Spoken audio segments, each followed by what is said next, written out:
Hello and welcome to the Deep Beer Podcast. My name's Sean. Joining me today is the one and only Dante Boffin. Bloody good. Did you know that the Brisbane Lions won the 2024 AFL Grand Final? Yeah, man. And I'm drinking a beer out of a bloody Brisbane Lions stubby holder. Do you like this beer? Yeah, it's pretty good. It's a blue beer. I usually drink red beer. It's a Cass lager, a cold brewed Cass lager. Cass. CASS, which is one of the two beers I drank in Korea. It's Korean. It's Korean. What was the other Korean beer? It was called Kelly. And then there was another one that Why do they both just have like Anglo as names? Anglo female names. Yeah. The Kelly could be like a man from Arkansas. But yeah, this beer, I think it tastes very watered down, but I knew you would like it. I love watered down beer. Well, it tastes a bit like Speaking of the footy. Tastes a bit like a CD. I'll try not to be offended by that. But yeah, this beer, I think it was this beer. Their logo is a green frog, and the brand also makes soju, right? So you know how when you walk around in a pub, well, just in Australia, you see the Carlton Draft with the VB. That's the big sign outside. Can I also just say, like, top one experience walking down the street and seeing a pub with the illuminated circle, old style Carlton Draft sign? Yeah, doesn't get better than that. So their version of this in at least South Korea, I did visit the north, was beautiful part of the world. Like it's a green frog that's always sitting on the front steps or a chair at the front of these pubs, and it like sits about probably like chest high, right? It's a large frog, and sometimes they're holding just a glass of beer, or sometimes they're just sitting there, and that's their equivalent of Carlton Draft. So you're like, oh sick, you've got Cass beer because you've got a green frog sitting outside your pub. This is why we've got to stop the cane toads, because cane toads would not be having a beer at the pub. How crazy is that? So the first time I saw the frog, I was like, oh sick. I think I was in Korea for 5 days. I saw, I would say, close to triple digit frogs. Bloody. Maybe that's hyperbole. Well, like high. Well, we're talking 50s. I definitely saw at least 50 green frogs. That's 10 green frogs a day. It's way over the odds of green frogs that I would have thought. I think so. Yeah, 10 green frogs. That's the bloody hell. Well, enough beer talk. Yeah. Well, next, actually, before we do get into what we are doing this pod, can you please tell me who this week's Western Conference Player of the Week is? Oh, I felt last week it was Darren Fox. Yeah, because he had 109 points in 60 seconds. That's a lot. Yeah, that's a lot. What number to start with? This week's Western Conference Player of the Week. Oh, okay. Can I ask you one question? Is it a random person? It's might be the worst Player of the Week I've ever seen in my whole basketball watching history. Obviously, they had a good week, right? I don't think I've seen a worse player in Player of the Week. Okay, I'm trying to think like who had like a good NBA Cup, kind of showing. Nah, don't focus on that. I don't know. I'm gonna Julius Randle. Nah, he's too good. Yeah, I think he's probably got a couple Players of the Weeks. It is Harrison Barnes. You're pulling the chain. No, it's Harrison Barnes. I'm going to turn around and there's a camera and you're going to say, gotcha. He had 22 and 9 for the week on all 60s apart from free throw. Yeah. 60s, 3, 60. That's still kind of mid for Player of the Week. Yeah, but I think Darren Fox averages 51 points per game and then the next like 22 and 9. Yeah. And Harrison Barnes. It's just crazy. Insane. 22. How many Player of the Weeks has Wemby got this year? I don't know. None. I don't think he's got any. But you would have got good odds on Harrison Barnes being the first Spur to get a Player of the Week. Yeah. Don't gamble though. I remember when I used to listen to Jalen and Jacoby back 10 years ago in the Grantland days. Jalen Rose said, "What did they always used to say? Keep getting them checks." What was the other thing you say? There was like a yell. Now, Bill. There was like a yell that they did. Oh. You know how like on the mismatch, on the mismatch with KFC and Chris Vernon, he'd be like, Kevin! They had like a yell, Jalen Jacoby had like a yell thing. Anyway, listeners, please fact check us. He used to yell Detroit basketball. Detroit basketball! But that wasn't the intro. The intro... To be so jolly as that. We can be jolly. Do you want to yell something halfway through the pod? No, but like, to just be on the pod and be like, I'm not going to give any analysis, I'm just going to yell. He also had a baseball bat with him at all times. Yeah. Weird. Don't read into it. He, What's Jacoby doing these days? He's now part of the Ringer. Yeah, but doing what? Just fucking pop culture and bullshit. One rewatchables once every 2 weeks. $400,000. So I remember listening to Jalen Jacoby, and Jalen Rose was like, man, like I won one Eastern Conference Player of the Week in my career, and he's like, I have never felt better since. He's like, I left that week, got the award, and was like, I am the greatest, one of two greatest basketball players in the world this week in like. Of all time. You know what would be interesting would be to do like a... I imagine that's how Harrison Barnes... Statistical analysis, where you look at players who've won Player of the Week and compare their Player of the Week production and then their next 3 or 4 games production and see what kind of drop-off or not there is. I think we should also look at Player of the Weeks and like, do they win MVP? Yeah. That'd be an interesting one. How many... Yeah. What's the highest number of Player of the Weeks won in an MVP season, and what's the lowest? This is some good off-season research for us to do. Yeah. This is why... Remember a few years ago we talked about getting a boy to do all of this type of stuff for us? Yeah. All of the tasks. The Kevin Pelton of the deep too. Yeah, Kevin Pelton, but more... We'll add it to the We'd ledger. never let him on the podcast, and we would only ever refer to him as the boy. Yeah, and he sits in the corner, that's right. Yeah. And he gets his beers. Yeah. And he's got a flat head so he can rest beers on his head, that's right. All right. God, if anyone out there has any kind of connection like that, please let us know. All right, so we're going to run through... Well, I'm going to run through championship tiers. Dante and I are doing a pod this week, and I was like, hey, I'd like to do a tier list.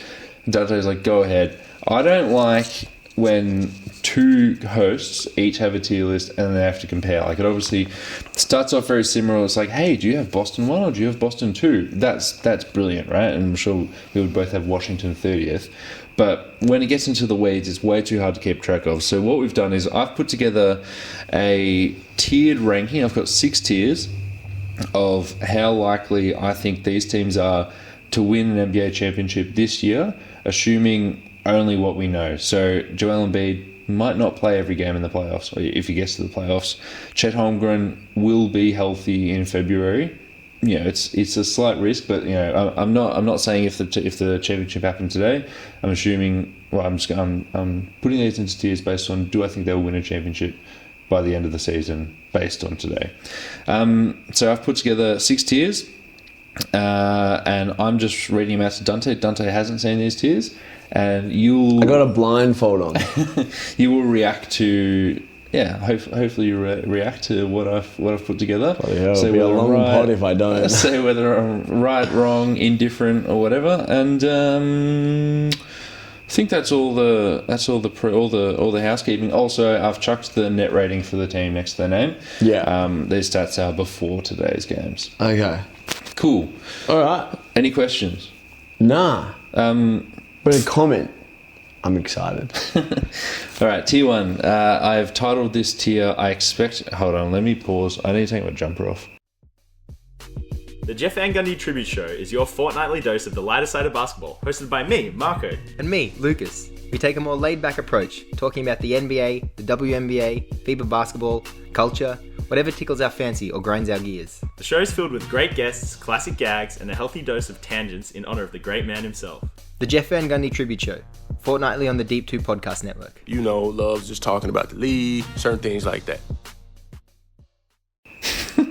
This is too good podcasting. All right, and we are back after that slight hiatus. So, Tier 1, this is called I Expect You to Win an NBA Championship. We've got the Boston Celtics and the Oklahoma City Thunder. Celtics third in net ratings, Thunder second in net rating. Do you have any qualms with that first tier? No, I think that Boston is quite clearly the best team in the East in terms of championship equity. The Cavs are yet to, come to the point where their success is an expectation. The Celtics have done it as recently as very recently. And what's the stat for the Celtics just in general? Like, since Tatum has been on the team, they've made like 6 of 7 Eastern Conference Finals and 3 finals or something. Wow, that's Serial winner. Yeah. The serial winners, these guys. And OKC, the only thing that could possibly stop me from going there with OKC after what we've seen this season is health. They played probably 8 games with J-Dub as their starting centre because all 3 of their centres were gone. Yeah. And it worked. Whoa! He's an unbelievable player, but he's also 6'6". Yeah. A tall 6'6". Yeah. It's like a quick 60 when you go into Nicholson Street. Yeah. Oh, where I'm from, we call that a 70. No, I got no. Yeah, I think coming into the season, these were the 2 teams that from each conference that were being pinpointed by the basketball commentariat as probably the ones to come out, and nothing has dissuaded me from that thus far. So I've written here, I don't need to write much for the Boston Celtics. I actually considered making the Celtics a tier above OKC, but just because of how well OKC has played with injuries to so many players, beat Golden State today without Chet or J-Dub. J-W got poked in the eye on a Jonathan Kuminga poster at the start of the second quarter. I think they're winning so many games with so many injuries. Holy shit, when they're fully healthy. Like, Caruso's only played a handful of games. Caruso is so good, man. Yeah. And then he's out. And in the, and like, not for nothing, in the meantime, the guys who were getting run in his stead, your Isaiah Joes and your Casey Wallaces, them having the minutes, particularly Wallace as a young player, having the minutes in him and the development so that when Caruso does come back, if Wallace is needed in the playoffs down the line, like, he's going to benefit so much from having played 20 minutes a night through the first third of a season versus playing 10 minutes a night because he was backing up Caruso essentially. So good. So good. All right, Tier 2. This is called Questions About Playoff Metal. Looks good right now.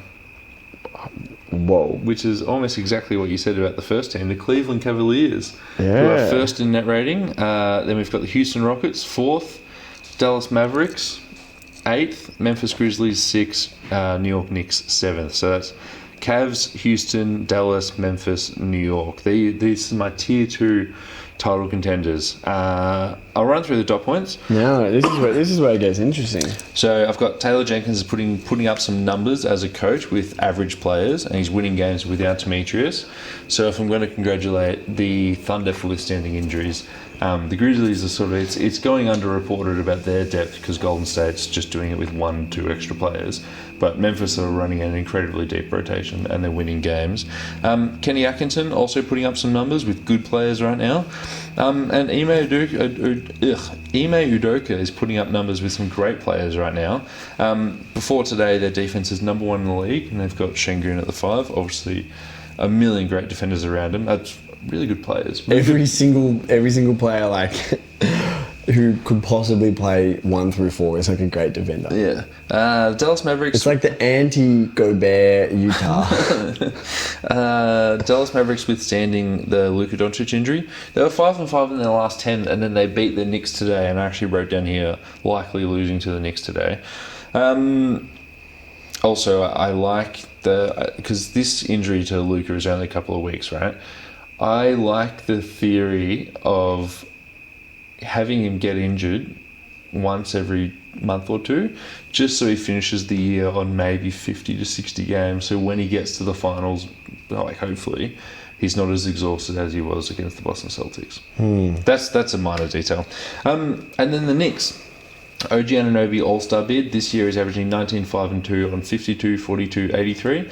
Have you seen the stat that since he ran into Anne Hathaway, he's averaging 24? I have seen that. I like to think I would do the same, but Yeah. I'm just not in the NBA. Yeah. Anne Hathaway is very Sean Call. Oh, God. Yeah. And Karl Anthony Towns has his warts, and then I wrote, hold the fort. The Knicks are first in offense and 23rd in defense. So that rounds out my tier 2. So questions about how they can form in the playoffs. Do any of these teams not deserve to be there? Am I too high on the Houston Rockets? I think you're too high. I think this is my bird's eye view response. I think you're too high on Houston and Memphis, and I think maybe even Dallas. Really. Yeah. Why? I'll concede the Houston and Memphis. Right. When I heard Houston, I was like, whoa. They're playing really well. They're playing really well. Houston since we last potted. Houston have snuck into the rotation of teams that I'm watching semi-frequently. It's so fun to watch. Like all of their guys are good. All their young guys look really good. Like they're gonna have some problems in a couple of years financially. Although I guess Fred VanVleet's got one more year. Yeah, but I mean Van Vliet, he's got to stay. Van Vliet has one more year, and then there's an option. Yeah. For another 35 or whatever it is. No, this is the options for next year. The option is. It's a 3-year This is deal. the second year, isn't it? Of a 3-year deal. Yeah. I think we're on the same page. Okay. Yeah. Sorry, when you said one more year, I thought you meant. Yeah. All right, keep going. Memphis, I'm not 100% convinced still. I know that the tier is doing really well right now, but you have to prove it to me in the playoffs. But I think that's the exact issue with Memphis. No doubts that this is an organisation and a team that can rack up really great win totals. But I wonder whether outside of Jar they have the panache to really kind of get it done. In the biggest moments, I don't love Jaren as number 2. Obviously, Jar is kind of unimpeachable, but he's missing time. I don't know. And the Mavs have looked really good in spurts, but also really bad in spurts. Luka is having a bit of an iffy season. He's back to Luka from 3 years ago, where he's just not trying on defense, and he's leading the league in tech fouls. Grow up. And Kyrie has had some really amazing games, but also some games without Luka where he's struggled to carry the offensive load. And although every single role player, when both Luka and Kyrie are in the lineup, every role player is perfectly calibrated to play with each of them. That falls apart when they lose the ball dominance and shot creation from their stars. When you subtract from that, none of the other guys have enough juice to step in and make things happen in terms of running the offense. My questions would be that you've got Houston, Dallas, and Memphis. Phoenix isn't in here, and the Denver Nuggets, Sean Carroll's own Denver Nuggets, who have struggled, are not in here either. I think are the two ones that kind of stand out to me as I'd be looking at Houston, Dallas, and Memphis and saying I don't think any of those teams have as much championship equity 1/4 of the way through the season as the Nuggets or the Suns. So my next tier 3, I hope to like your odds better after the trade deadline. We've got the Golden State Warriors, who are 5th in net rating, Orlando Magic 9th, Minnesota Timberwolves 10th, and then the Denver Nuggets and Phoenix Suns at 14th and 17th respectively.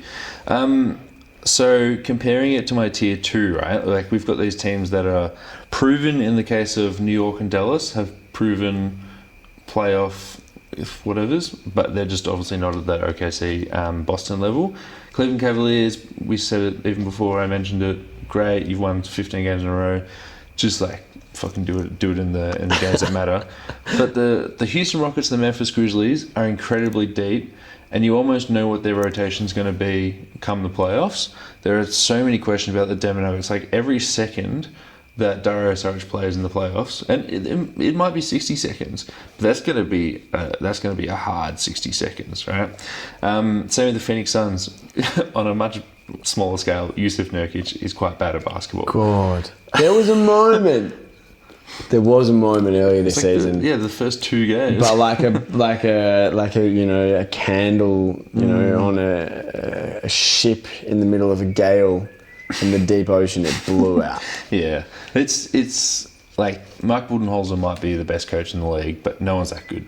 No one's good enough to. I mean, to be fair, I've been saying this for the last 18 months. Yeah. It's difficult to watch. It is difficult to watch. It's difficult to watch. But the reason I was a little bit on the Phoenix Suns, I thought about putting them a tier above, but they looked really good with KD playing the centre next to all the wings, and I think that is going to be your best lineup, and that's the lineup that's going to play almost all the time in the playoffs. But there's just too many defensive holes. Like you look at, let's again compare it to the Houston Rockets and the Memphis Grizzlies. I will disagree. I think the Dallas Mavericks deserve to be there, which you've put some good points forwards. But in terms of holes in the Houston Rockets and Memphis Grizzlies rosters, compare that to you're running Devin Booker with Tyus Jones and I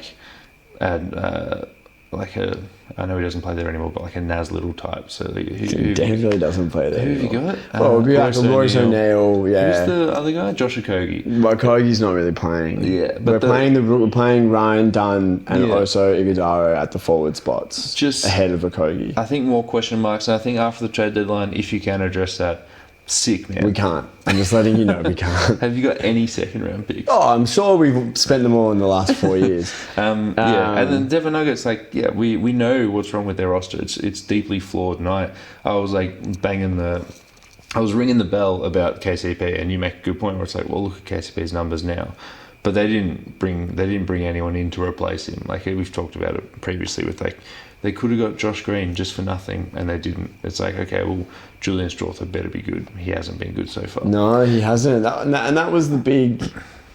That was the big one that they were all saying. I mean, Christian Brown has been easily. I'd say you can make a case he's been their third best player this year. Jamal Murray, for what has been expected of him, has not lived up to it. But if Murray has been better than Brown has been the fourth best player on the team, which I don't think people were expecting him to be the one that was going to step up really into locking in a starting spot. Strawther hasn't really popped. Here are the things that I think about this tier.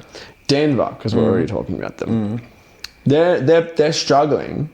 And they're struggling with Jokic putting up historic numbers, numbers that have literally never been seen before in the history of the game of basketball since when James Naismith first threw a ball into a peach basket. They get nothing from Jamal Murray, absolutely nothing. Yeah. Surely he'll do better. Surely if Jamal Murray increases his output by 15%, this team isn't going to be 10-7. This team is going to be 14-7, that is a very different thing over the course of the season. We know with this team what that looks like when Jamal Murray is actually good. And they're some of their role players are genuinely, Peyton Watson's having a good season. Brown, as we've mentioned, is having a really good season. Aaron this Gordon's is a team. Injured, but he's Gordon's still out. This is a team that has shown a willingness to try and bring in interesting role players who can play around Jokic over the past few seasons in the trade market. Yeah. Like Reggie Jackson or DeAndre Jordan. My guys. I don't know. What I'm sensing between us here is a conservatism on my part, and radical is not the right word, but a progressivism that you're ready to anoint these young teams, the Houston and the Memphis. And I don't know that I am, because okay, awesome. Who on this Houston team is going and getting you good looks in round one of the playoffs? Yeah. I don't know that I trust any of them. You're right. They've got two guys who, they've got Şengün, who has an all-star case. They've got Green, who's playing amazing. And they've got all of these other guys who are awesome at what they're doing. Don't trust any of them more than I trust the 3 best players on Denver and the 3 best players on Phoenix. Yeah, true. I guess like Houston's best player might be Ime Udoka. Like, and there's nothing wrong with that. Like teams have had success like that in the past. It's just this team has Jokic and a Murray that's not performing. Then the Murray shit's so concerning, man. Just average 25 points a game one season. Like, it's not hard. How about you average? It's incredibly hard. How about you average 21 and you shoot 48% and 38 from 3, like you did for 5 years in a row? They won a championship with him not averaging 25 points a game. All right, bring out the teacups. I think conservative and progressive is the right way to talk about it. Let's move on to the other teams. Minnesota, I put them in this tier because, as I said in the pod with Lucas or Marco, there's some chemistry issues going on. There's obviously been the barking back and forth between Rudy Gobert and insert other player's name here. This time it's Julius Randle. He's so annoying. There's also been the issue with Julius Randle and insert other player's name here. Wow, they're on the same team. They blew like a 7-point lead with 2 minutes to go. They were all barking at Jay Crowder, who just played his first game for the Sacramento Kings this year. And then Malik Monk just scored like 5 straight points and then it was done. But the Minnesota Timberwolves, I think they need to get it together. There's the Dante DiVincenzo his name's been popping up on the trade market, which isn't because the Wolves want to trade him. I think he is one of the best like 3-and-D 2s in the league, but he just hasn't been hitting his shots. He's been fucking getting them up. And imagine like, if this is the DiVincenzo that they get, that trade looks a lot worse. Yeah. In terms of They gave up picks. No, I can't remember. Yes, they did give up picks. They gave up picks to get off Cat. They did give up picks. So that's sort of my thinking when I put Dallas in a tier above. Where look at these are the 2 Western Conference finalists. It's definitely trending downwards for the Minnesota Timberwolves, while the Dallas Mavericks are treading water. And it's a small sample size. They're treading water without their best player. Their best player's been fine. I think it's important to note though that even when they've had their full complement, that they haven't looked as good as they did for the last 50 games of last season or the last 30 games of last season. The Orlando Magic have been playing incredible defense. Franz Wagner, it turns out all he needed to do was get rid of the best player on the team. I can't remember if I said it on the pod the last time we were on, but I definitely said it to someone that after watching the first few games of Franz, Sans, Paolo, I said Franz just doesn't have it. Like, I've never seen less juicy primary offensive creator. And since I said that, he's been averaging like 27 and shooting 50% from the field and getting to the line 8 times a game. So credit to France. Getting to the line and shots off the dribble. So it's he doesn't have a good enough handle or like explosive enough athleticism, so he's like, I'm just going to turn my back to you and you're going to foul me when I move into the lane and take a shot, and I'm going to shoot free throws, and it just works so fucking well. And then the Golden State Warriors, I fear that we're trending downwards for the rest of the year. Why do you fear that? D'Anthony Melton has been out he's out for the rest of the season. Mere hours, D'Anthony Melton, like Moses Moody, like we've been starting Lindy Waters in his stead. Lindy Waters sick, man. He had 23 points off the bench one game. He's not doing it again. No, he's actually not making anything. If you tell me that Lindy Waters starts 15 games, I say his team's not winning the championship. It's start Moses Moody. Moses Moody's been the best defensive 2 we have on the roster. Lindy Waters is just simply there because Steve Kerr likes to keep him coming off the bench. Brendan Przemski hit a 3 today. That was sick. So I haven't watched much Warriors the last few weeks, but Pods has been struggling. Pods has been seriously struggling. Pods is like a guy like Andre Iguodala, where it's like if he goes out there and scores 0 points, high praise. No, but if he scores 0 points, he's more than happy. He's like, hey, if I've got a plus, if I've got a plus 10, couple of assists, couple of steals, like he's happy with that.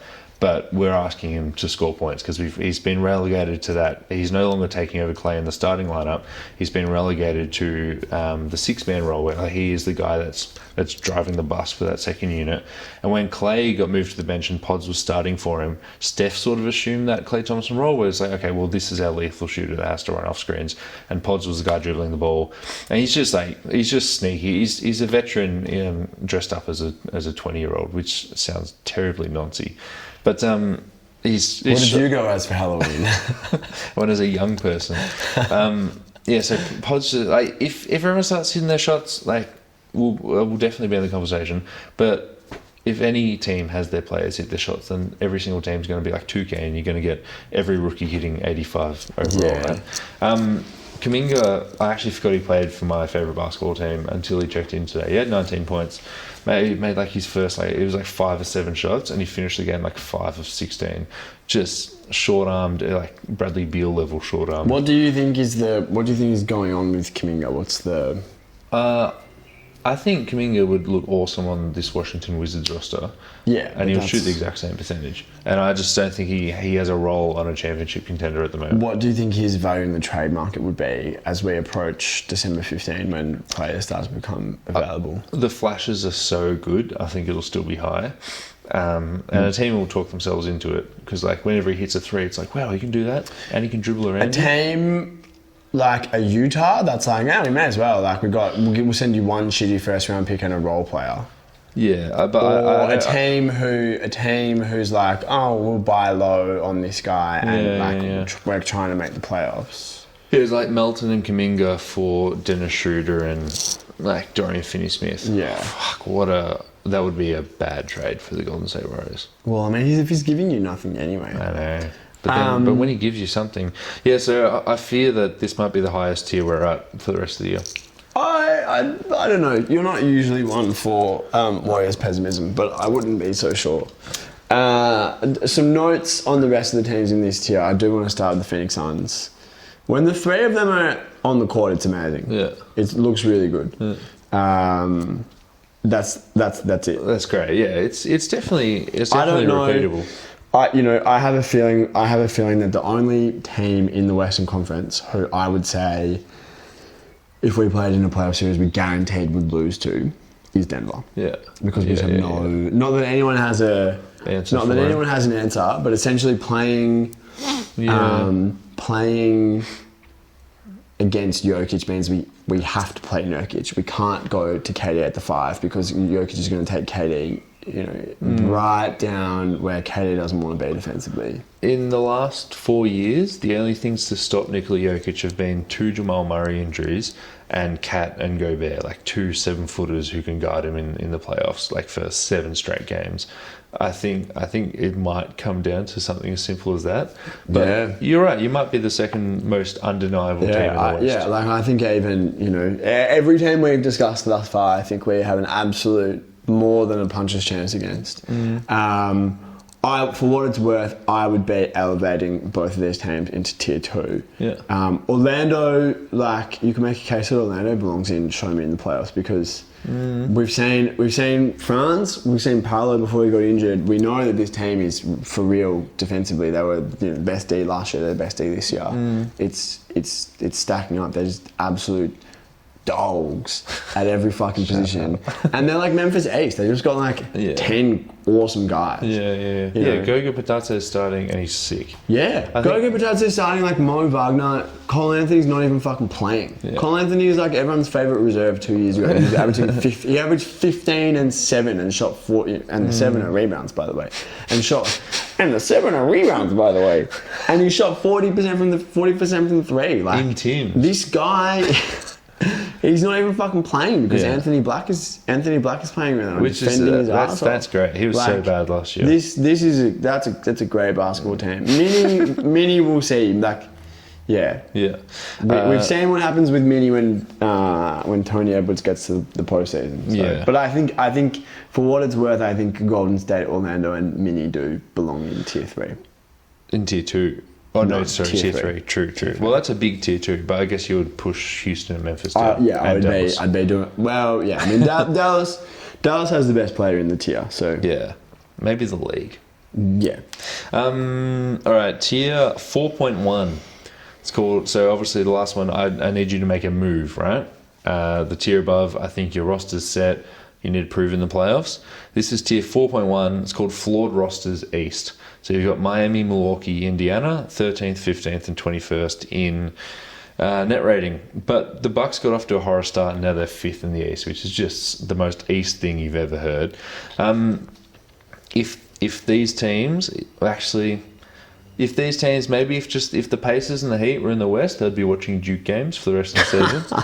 Especially the Pacers, who they are struggling. It took an Alfred Payton 22 assist game or 21 assist game to play them into form. It's like, well, I don't know, Brandon Boston, Jalen Noel. That's not a basketball team. God, Jalen Noel has been so bad.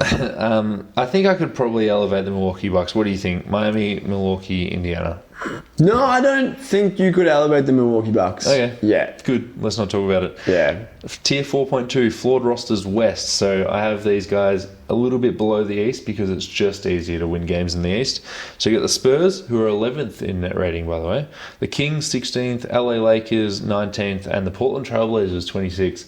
I don't feel very confident about the Portland Trailblazers being in this tier. I think maybe they should be even lower. But they are trying to win. They've got 2 big wins against the Minnesota Timberwolves on back-to-back nights, which could be a Minnesota Timberwolves problem, less so a compliment to the Portland Trailblazers. Scoot Henderson's still really bad. Who's their best player? Is it Ant Simons? Well, allegedly it was Jeremy Denny Avdia, and that didn't last long. Yeah, it's probably Ant Simons. Yeah, fuck that. And I guess that gets you to tier 4.2. So, yeah, these poor buggers are a little bit behind the 8 ball. From the Kings and Lakers point of view, it's because you didn't win games early on. From the Spurs point of view, I think if the Kings and Lakers are underperforming, I think the Spurs are overperforming, but you're still out of that conversation. You're still fighting for the 9 and 10 spot in the West, maybe 7 and 8. But what do you think about Spurs, Kings, Lakers, Trailblazers? I mean, I understand the way that you've done the tiers, but I can't really. The thing that's really standing out to me about 4.1 and 4.2 is the Lakers. Oh, maybe yeah? this again is the conservatism coming out, but I think the Lakers deserve to be elevated from the rest of. To 3. From the rest of. I don't think of the Lakers the same way I think of the teams in tier 3, but I definitely think of them better than the teams in all of tier 4, and particularly like the Spurs and the Trailblazers. The Lakers they're not in that conversation. The Lakers are much better. But are they a flawed roster? Yeah, they're a flawed roster, but we're tiering them. We're not characterizing them. You know? Yeah, that's the true. characterization is useful as a tool for tiering, but it's not. The characterization is the means, not the ends. They are flawed, but I mean, like the same thing. Denver's flawed. Phoenix is flawed. Minnesota is flawed. Yeah, and like they might have the best player in every tier from 3 below, right? With Anthony Davis putting an MVP adjacent campaign They might have together. the second best player in 3, and then everything below. Yeah. LeBron James obviously exists. He's quite old though. I don't know if you're aware. He's still doing it. That's LeBron James Senior. Reeves has kind of been like where Reeves should be. Like we thought last year, was Reeves going to become a 20-point scorer? No, like it appears that he's going to be like 16, 5 and 4 with good shooting, give you what you need. Russell has really struggled. Hachimura, on the same contract as Russell, it seems like absolute fucking theft. Connect has been really good. I don't know. It's the Lakers. It's they'll go how AD and LeBron make them go. But I can't have Portland and San Antonio in the same tier as the Lakers. Yeah, I think if I'm to go by my own like criteria, which is are you going to win title at the end of the year, I think the ceiling of LeBron and AD plus just maybe they can trade for a shooter. I think they probably should be in tier 3. I like your odds better than after the trade deadline. Tier 5 is called if you hide the overall score, you should be a few tiers higher. I really like these rosters, but they're not winning games, and I don't expect them to win games. Number 1, Detroit going forwards. Pistons. Number 1, LA Clippers. Number 2, Detroit Pistons. Charlotte Hornets, man. LaMelo's putting together an All-NBA case, but fuck, when the buzzer goes, he's not doing the interview. It's the other team. I thought they would do numbers. Atlanta Hawks, who beat the Cleveland Cavaliers today. Philadelphia 76ers. You might know them as the Big 3. Maxey, Paul George, and Joel Embiid. And unfortunately... Maxey, Paul George, and Jared McCain. and the New Orleans Pelicans. Sorry, I'll go through. Clippers, 12th in net rating. Pistons, 18th. Charlotte Hornets, 23rd. Hawks, 24th. 76ers, 27th. And Pelicans, 29th. So... I think the Sixers would like to be higher, but I think this is where they should be. I don't think they're a flawed roster. I just don't trust them to stay healthy. Well, they also have 2 wins. That is a flaw. You know? But I mean, well, okay, like, let me interrupt you. Yeah. Let's take the best possible case. Yeah. That everyone comes back healthy for the Sixers and they have no issues. As unlikely as that seems to be, because 2 of the 3 guys who are coming back are 2 of the 5 most injury-prone players in the league over the last 6 years. The best case scenario is they come back and it's all fine. They have a hill to climb. It's the East, so the playoffs are not really at risk, even though they've started 2-15 or whatever it is. I haven't checked the standings there, but they might be like 2-16 or something crazy like that. They had the worst record in the league. The Philadelphia 76ers. And they lost to the Rockets in overtime today. So, top 4 might be out. Yeah.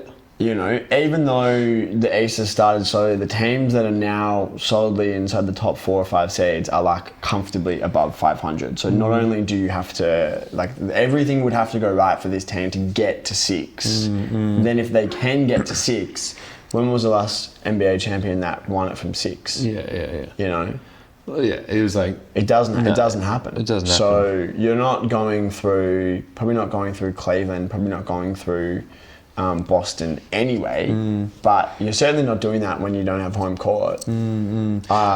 It's bad. It's dire. I think they well and truly belong in tier 5 until further notice. After December 15, they can trade Paul George. Maybe get some value there. Or was it? It wasn't a trade, an extension. No, it was a straight up signing. So, that's right. Yeah. Well, that's an interesting hypothetical. Maybe there's an article there.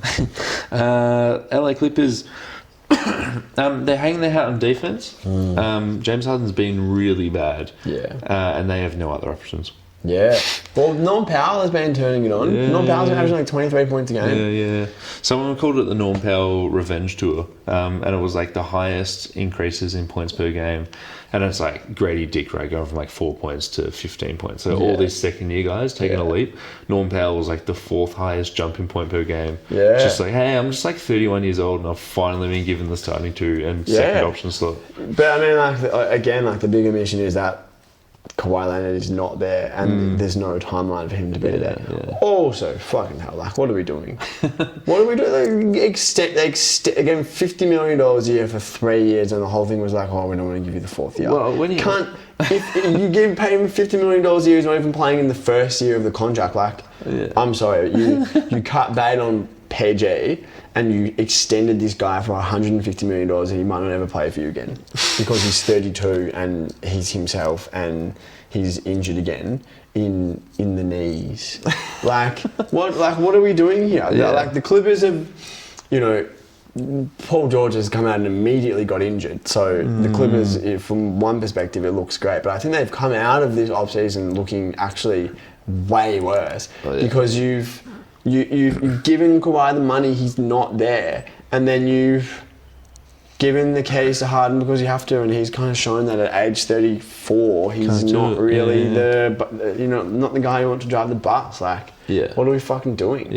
But yet you're still up against the tax. It's purely the stadium, and you can't get out of it because you extended Harden. But it's purely the stadium for what? Not because they're winning. Not because they're winning games. It's purely the stadium because they've made the calculation. We want to try and win games because of the stadium. But the calculation that they've made was like me in year 10 maths.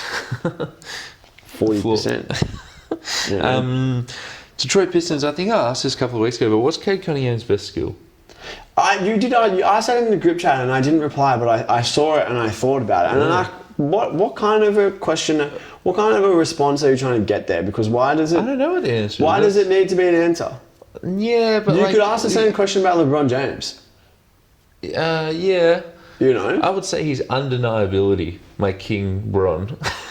That's skill or an intangible. That's true. There are guys in the league that's like, what's this guy's best skill? Like, we don't know, but I don't think we need to know. I just want to put him down somehow. Yeah, that's what I thought you were getting at. Yeah. But what I think you're... I like the team. If I can offer some amateur psychoanalysis, you're liking and watching Detroit much more than you thought you would. Yeah. They have a much better record. I'm pretty sure I went over on Detroit. I can't remember if you went over or under. Hey, we'll get the kid with the flat head. Yeah, Jamie. Oh boy.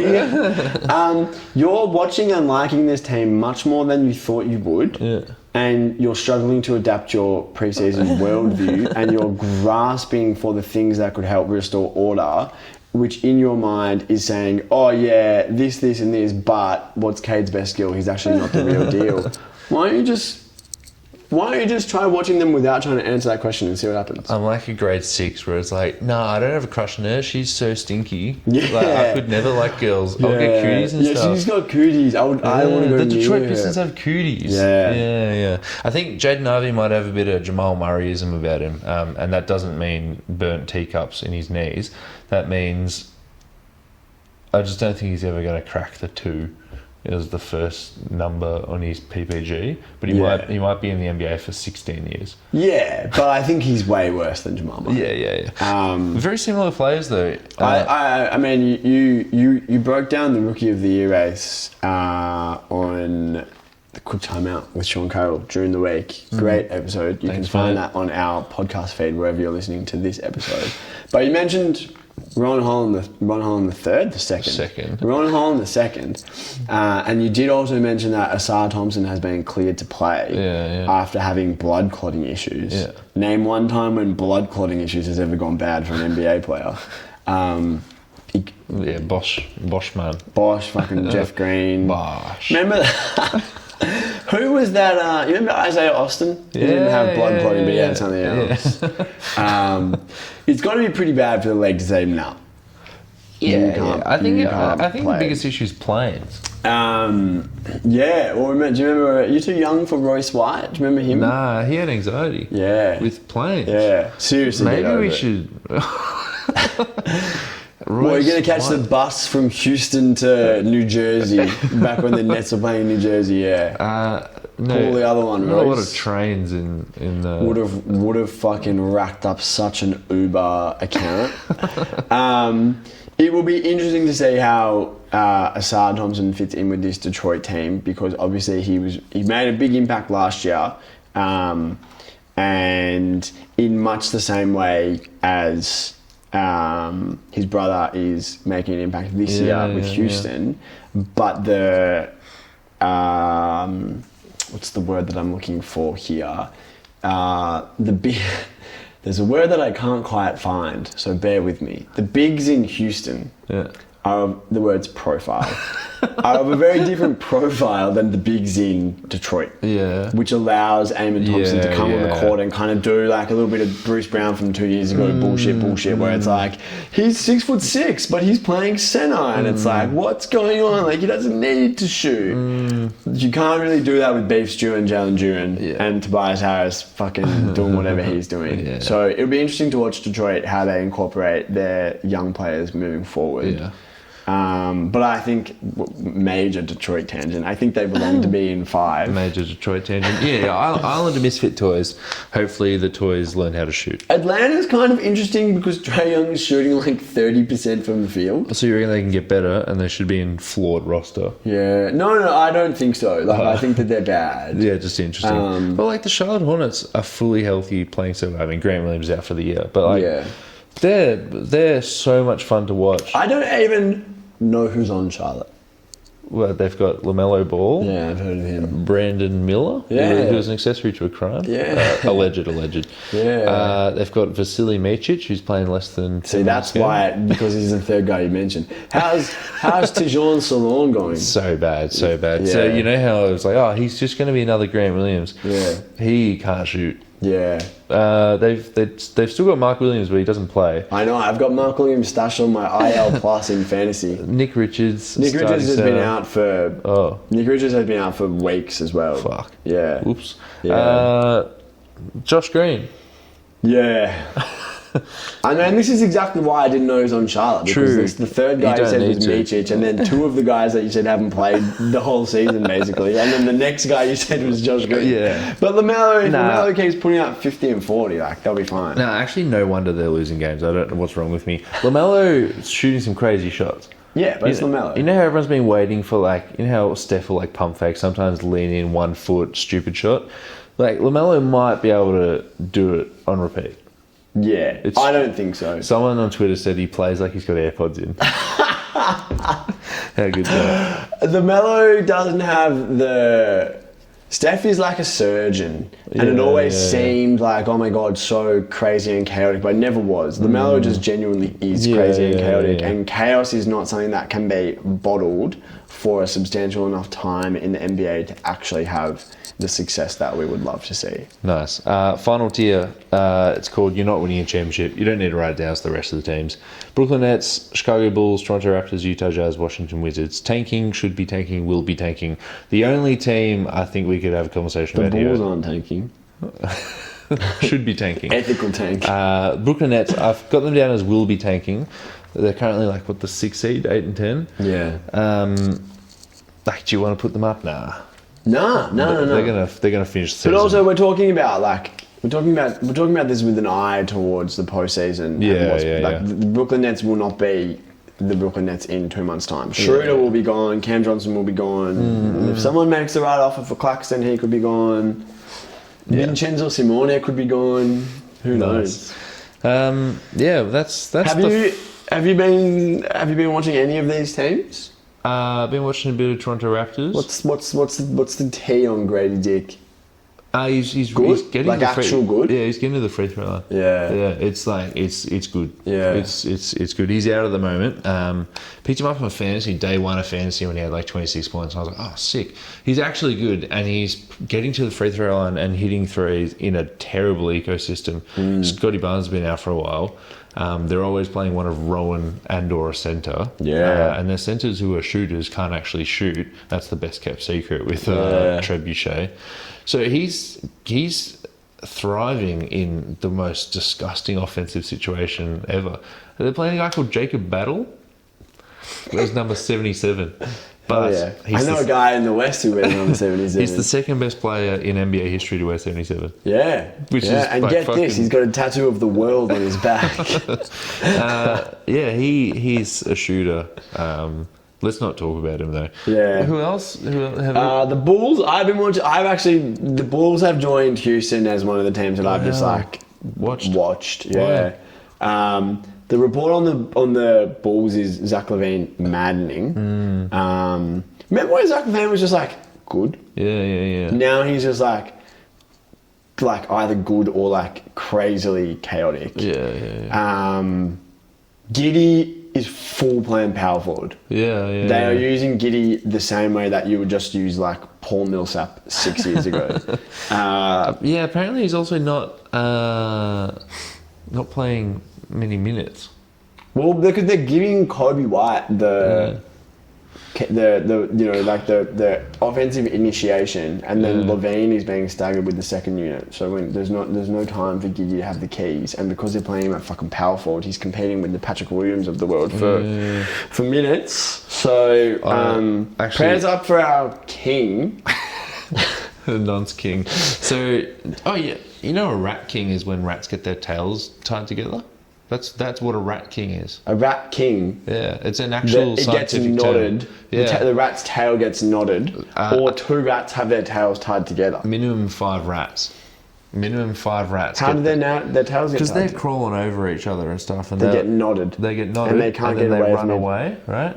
And then they usually die in like a day or two, right? Because they can't go anywhere. Yeah. And that's called a rat king. They could be very powerful if they communicated with each other, but they're, all that chittering and gets them nowhere. I watched a 2-minute video about it was the Bulls social media manager was asking all the players as they got onto a plane to give their favourite Thanksgiving foods, right? Yeah.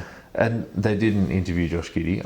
I watched the whole video because I was like, I'd love to see what they say to Josh Giddey. And then he goes, oh, we've actually got Christmas and we have pork or whatever, right? Stupid impersonation. But yeah, I watched every single American Bull be interviewed and Vucevic what their favourite Thanksgiving foods are. I don't understand what the fuck they eat at fucking Thanksgiving, man. A lot of them said candied corn or candied cornbread? Candied yams. Candied yam. What's a candied yam? Because like It's like a sweet yam, I guess. what's a yam? A yam is like a yam is like from, I believe a yam is from like the pumpkin family. Right. Well, Something like that. that makes a lot of sense because you can go sweet with that. Yeah. But yeah, that was like 80% of the Yeah, responses. I believe yam is a very prominent like African vegetable. Right. A lot of them said mashed potato. And if this is a large date on the American calendar and you're looking forward to the Mashed potato is pretty mid. Like, don't get me wrong, mashed potato is good, but like, I'd never be putting mashed potato in the top 3 of anything. Seriously. Yeah, Seriously. not even in the top 3 ways to consume potato. Yeah. A few guys said turkey. A few guys said just cranberry sauce. Yeah, yeah, that's defensible. Yeah. Did anyone say stuffing? Yeah. But so it's. Hot take, I was never into stuffing when we used to have turkey. Oh, what about chicken? Yeah, Yeah. it's been so long. Yeah. Are you gonna? You were considering veggie? Still I was can't eat considering chicken. eating eggs. Ah, that's right. Never anything further than that. When you go to India / Nepal, Yeah. are you doing that thing where you eat cheese? I won't eat cheese, but I will eat eggs in Nepal. Yeah. When You can't I'm- be too picky when you. Well, I'm just going to be in the mountains, and I'm going to need to be eating a protein dense meal in the mornings, and eggs on toast is a great way to do that. Yeah. Or have a bloody masala omelette. Fuck, that sounds alright. Yeah, pretty good. It goes hard. Yeah, and also it's like on holiday, whatever. If I want to eat a fucking fried egg on a piece of toast, who's going to stop me? I was talking about this with housemate of the program, Doc, as we were talking about like, going away and stuff. And then I was like, maybe a beer for breakfast, right? Then we were like, isn't it crazy that, at such a young age we go, fuck, ice cream for breakfast. And at some point, maybe around 18, switches to beer for breakfast. Ice cream for breakfast still goes pretty hard. I've never had it. I should. I've got ice cream at home. I used to, when I was in school, so younger than 18, when I used to fake sick, which I was excellent at, so good. My mum she's worked in healthcare for 25 years and she's no fucking idea. Never seen anyone this Never sick. seen anyone this sick. Soon as she would leave the house, like 8:30, I'm walking up to the 7-Eleven. That's a 5-minute walk from my house. I'm getting a tub of ice cream, a box of Cocoa Pops, and a pack of strawberry flavoured sour straps. And I'm coming home and I'm eating it all. And then I'm leaving no trace throughout the course of the day. You're eating the box. Yeah, I'm leaving. Mum's like, who's been leaving cardboard in the toilet again? Dante, cardboard in the toilet is a natural place to conclude a podcast, so I'll speak to you next time. Peace.